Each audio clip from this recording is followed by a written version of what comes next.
You're listening to The Blind Chick, an Aftersight original podcast. We're telling you stories about strength, overcoming hurdles, and living experiences. We see who you really are. Blindness can be an adventure. Are you ready for the journey of a lifetime? We are.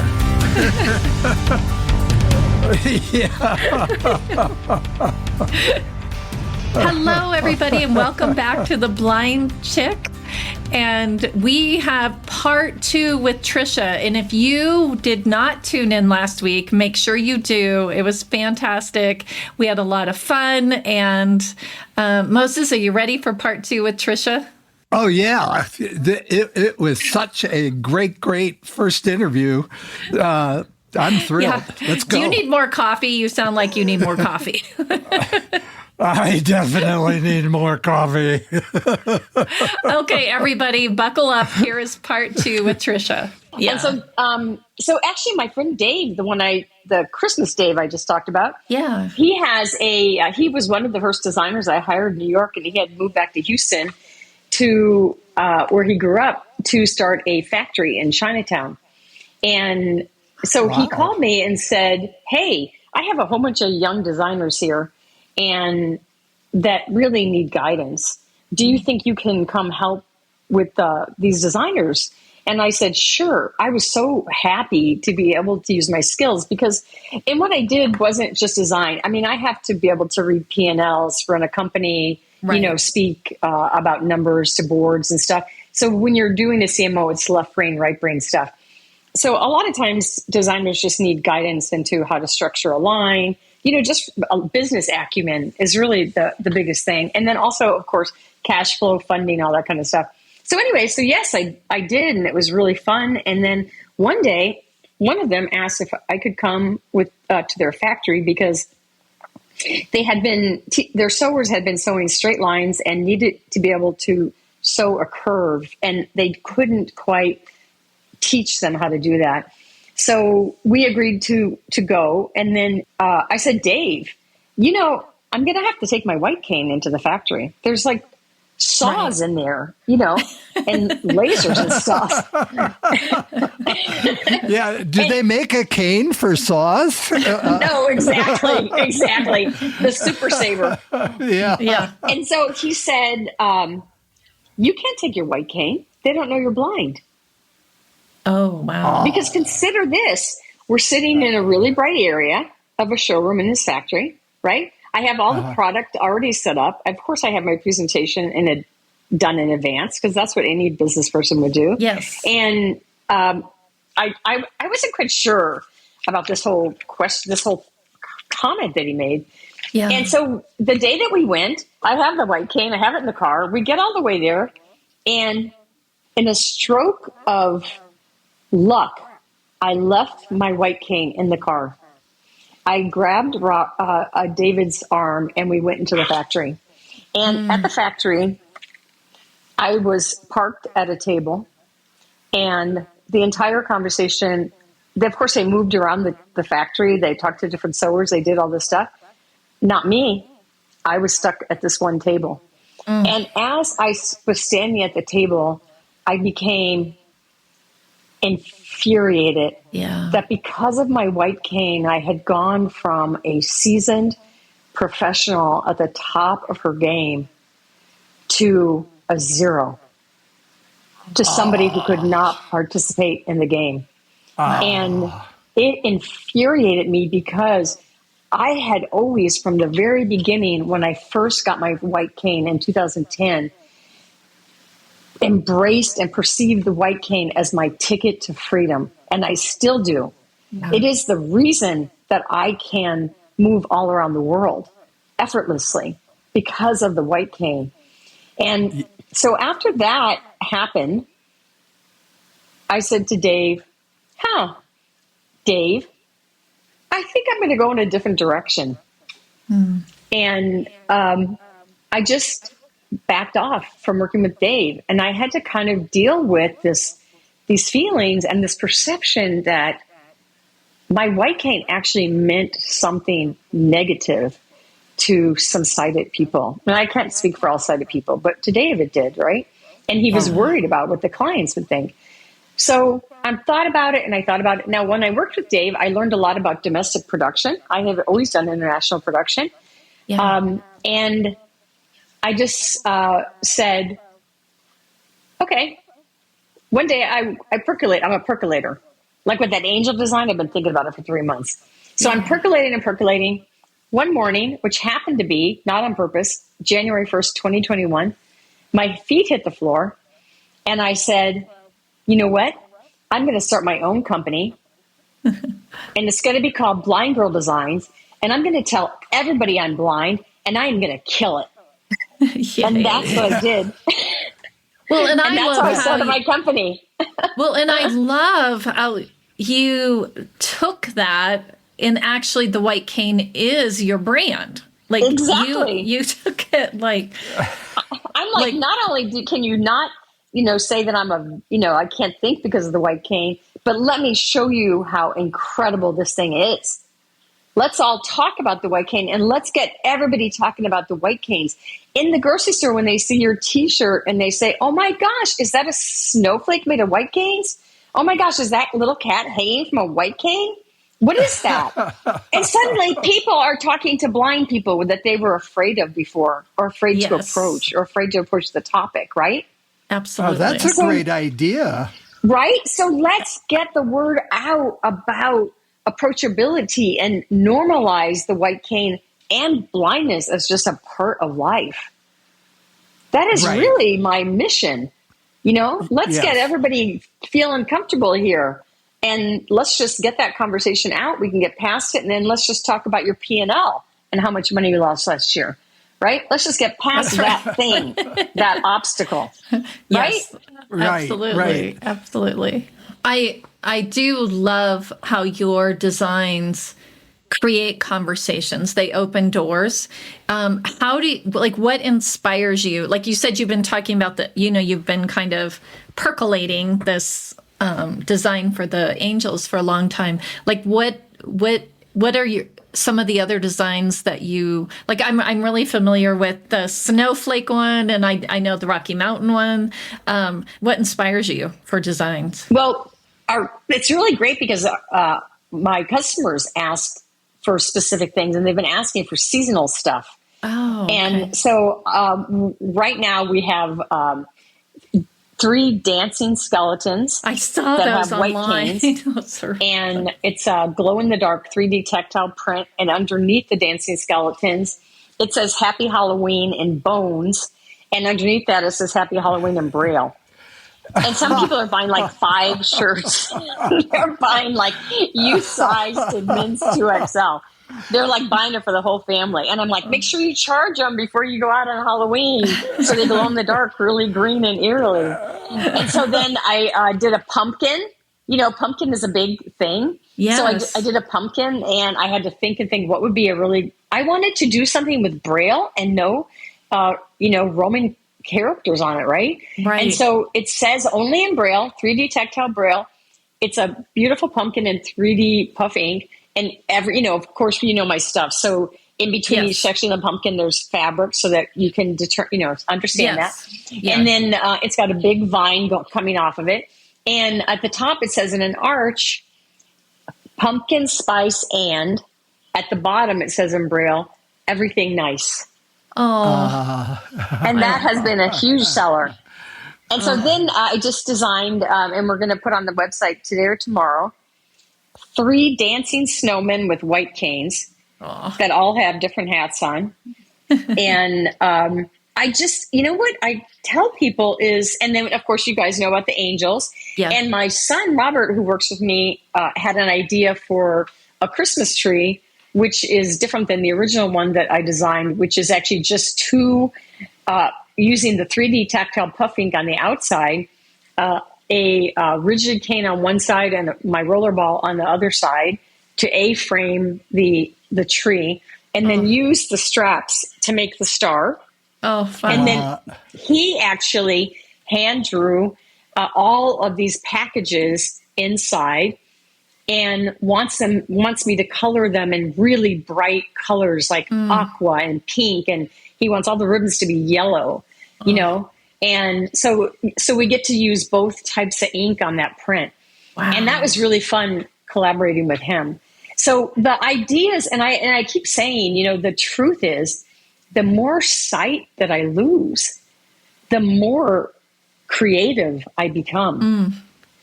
And sometimes ideas just come to me like an explosion in my head.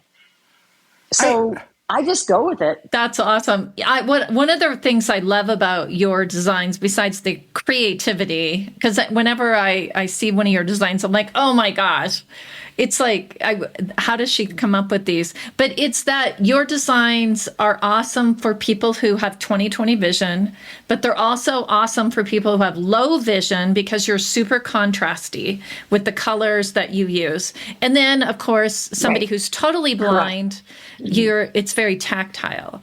And I really want to thank you for that, because I think that gets lost a lot of times in our community, that it's like it's one or the other. It's like it can't be all. And you're showing, no, it can be all. And I think that's really cool. You know what's really interesting? When I started designing the t-shirts, which, by the way, when I designed my first t-shirt, I had never designed a t-shirt in my life. Wow. Never.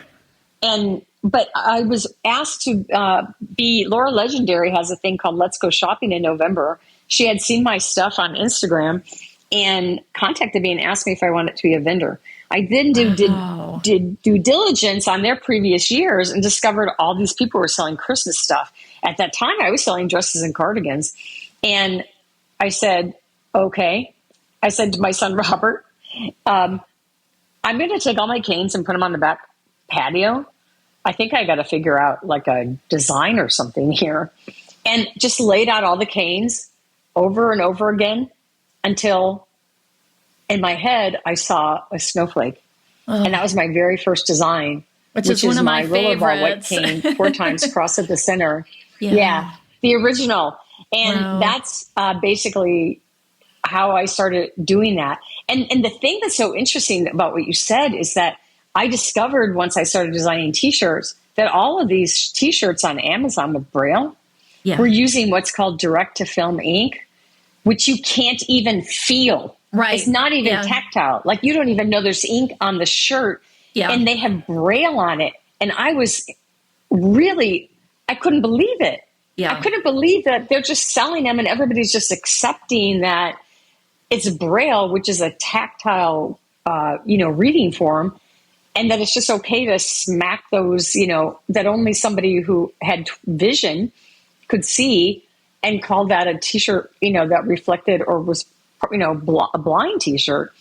And that was like really a awakening to me. So, and then I really love that you called out all of those things about the aesthetic of it, because, there's one thing I have, when I fit people for dresses and cardigans, which we do at conventions, they're like, make sure I look really cute and make sure I look really good. And I'm like, of course you're going to look really great. And so the thing that's so wonderful about it is that I'll get notes and calls and text from people that will say, oh my God, I just wore your t-shirt, or I just wore your dress and cardigan, and everybody said how beautiful it was. Oh. And so I think the response from the blind community, that the sighted community is like, oh my God, that is so cute.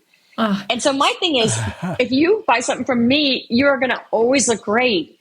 So it's guaranteed. If it is not going to please, this is what I did for my career. Please people who had sight, right? That's like my whole game. I wouldn't ask you, design something that was bad. Right. I have to ask you this, because it's funny. Up until probably just a couple of years ago, I thought I was the only blind person that was told this.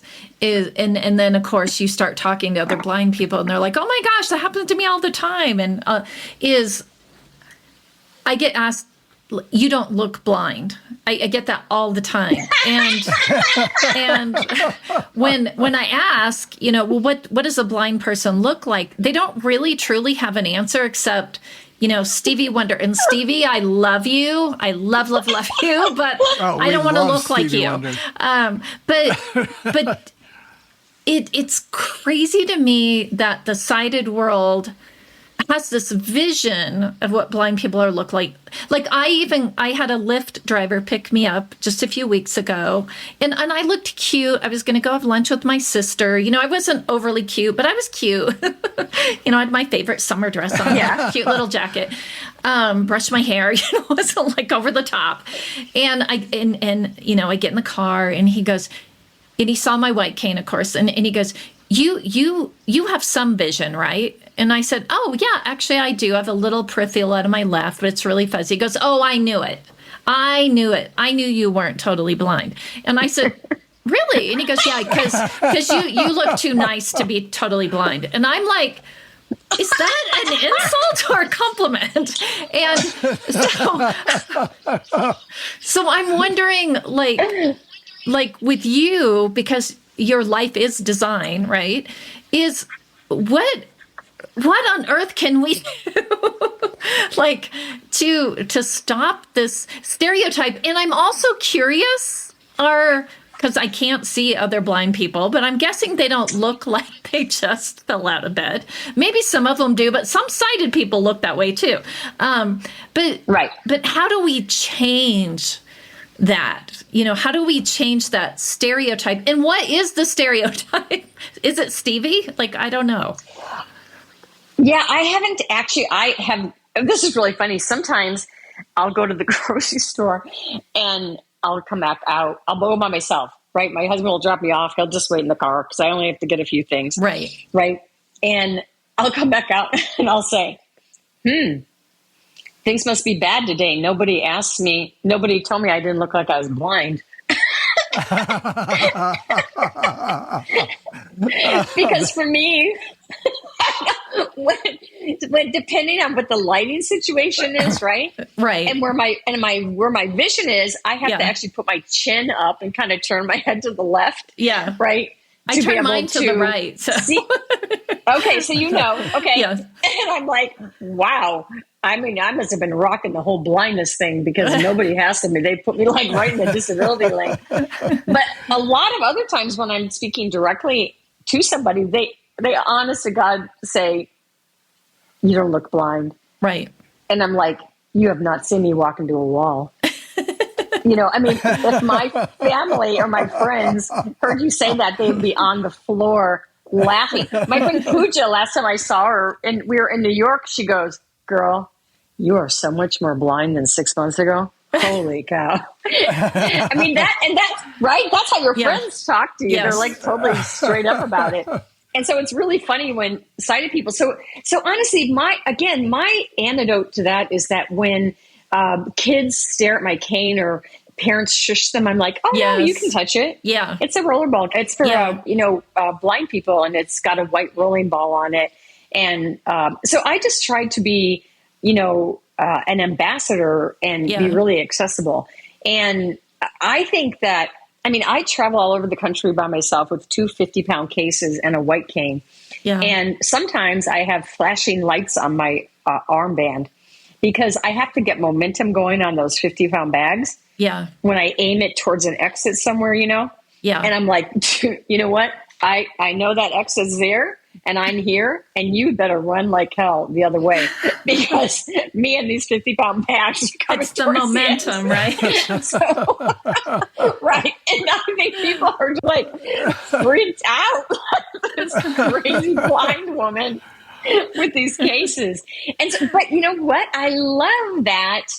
I love the idea that there's all sorts of different kinds of blind people. There's all sorts of different kinds of stories of blindness. There's all different levels of total blindness to low vision, blind at birth, just went blind. Everybody has a different story and has a different way that they have blindness. And so I love being out there with my white cane and having lots of sighted people see me just doing the most regular, ordinary things. Mm-hmm. Again, because I just feel like the more that we can be out there in the sighted community and be accessible and people can see us, the more that they'll dispel these silly notions that they have because they have not had the opportunity to have a conversation with a blind person, or they were definitely not taught in school about blindness or what a white cane does.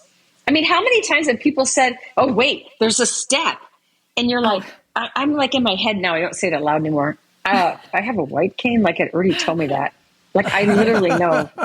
Or they grab your arm. Right. That's well, and when they tell you there's a step, what's funny is they don't tell you it's a step up or step down. Like it doesn't, just telling me there's a step there doesn't really help. That's like saying, they're like at the airport, they're like, just stand over there. And I'm like, okay, great. What's your interpretation? Give me a little guidance. Like you want to walk there with me or what's exactly, that's like one of my favorite things, that kind of generic thing. But I think for me, it's, and the other thing that's really great is on social media, there is Molly Burke, who has a couple million followers. Sadie the Blind Lady, who has about probably about 500,000. She's really funny. And Paul, I don't know if you follow Paul. Paul, he's an author. He does I don't. I love Paul. I'll have to look up Paul. Yeah, I can't think of his last name, but everybody that posts on social media that's blind or talks about blindness or starts it by "I am blind," I feel like it's allows people to be like voyeurs into blindness, and I feel like that is fantastic. Because if you watch Molly Burke all the time, which is really great, she's all about fashion and she's traveling to Dubai and going everywhere in the world, right? She's rocking it. And I feel like that is such a great message. She's just living her best life. And by the way, I'm blind and I have a guide dog, right? Yeah. And I have a white cane too, right? And so I really love that because I feel like that is such a great, public service. The fact that they're doing that, I'm really, really, really love that. I do too, and I love that too. There's quite a few, and I think there's more and more people coming. I sort of got off of TikTok just because it was so toxic, but with Instagram, I definitely follow quite a few of those, and they're inspiring to me. So I have a question for you because I was interviewed for a podcast the other day called Off the Beaten Path. And he asked me a question and he's blind. He said, well, Penn, if I've got to ask you, if you could get the cure, and I'm doing quotes next to my head because that's what sight people do, would you take the cure? would you, thank you for telling me. Yeah. would you, if there was a cure and you could, or a magic wand and you could get 20/20 vision back again, would you? And so it really made me think, because I have been asked that before, but it has been a long time. I'm asking you that question, Tricia. If there was a cure or a magic wand and you could get 20... I think it's a very interesting and dimensional question. Yeah. Because let me just say that I would not give back the gift of adversity that I have received, which is the humility and the connection to an incredible community of people. I would never, ever give that back. And I would not give back all of the maturity that I have gained as a result of this and the empathy. Yeah. So I would have to have strings attached to it. I don't know. I guess, so I wouldn't trade who I am as a person now. If I had to go backwards, I wouldn't give that back. Oh, sorry. I love that. I wouldn't. It'd be great if I could, yeah. That's a good one. And it's because I'm the old cranky guy. Our reel-to-reel tape recorder's almost out of tape. And so one last question. What would be your final statement that you'd want out there to the people before we quit? Well, first of all, my website is blindgirldesigns.com. Our phone number is 862-448-1011.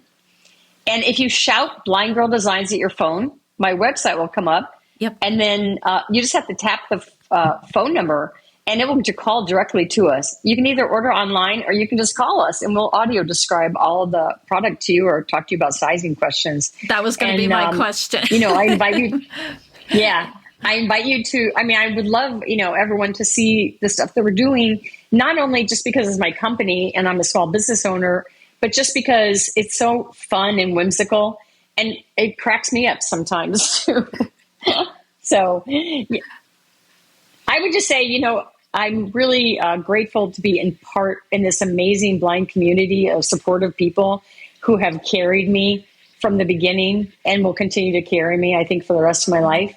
And I have a tremendous amount of gratitude for all of the blind people around me. Yeah, that's so sweet. Yeah, that's And I do wonderful. have to ask, are you going to be at the Colorado NFB convention this year? Yay! Absolutely, 100%. All right. Well, Aftersight will also have a booth there, so we'll definitely stop by and say hi. That's awesome. Okay. Yeah, that'll be good. And we'll actually remember each other because I've never forgotten you, but you've obviously forgotten me. So I'll have to do something so you don't forget me. So watch out. The blind chick is coming for you. Yeah. I think it'd be like, hi, I'm Penn from the Loveland, not the one you skied at, but the other one. The other one. Yeah, Tricia, thank you. Thank you, Tricia. This has been fun. I loved the minute I saw your name pop up on my calendar, I was like, yay, I get to talk with her. I think you've given us all some really great inspiration, really but also information. So, and I also want to thank Aftersight, because without Aftersight, the blind chick would not exist and be thriving out there in the world. So thank you all. You guys do the hard work. Moses and I get to do the fun part. And all of you out there, you can support Aftersight. Check us out at aftersight.org. You can support our work as well as find out more about what we do and who we serve. And you can become part of the Aftersight family. And remember this week to be kind to yourself and find a way to be kind to somebody else. It's good for your soul.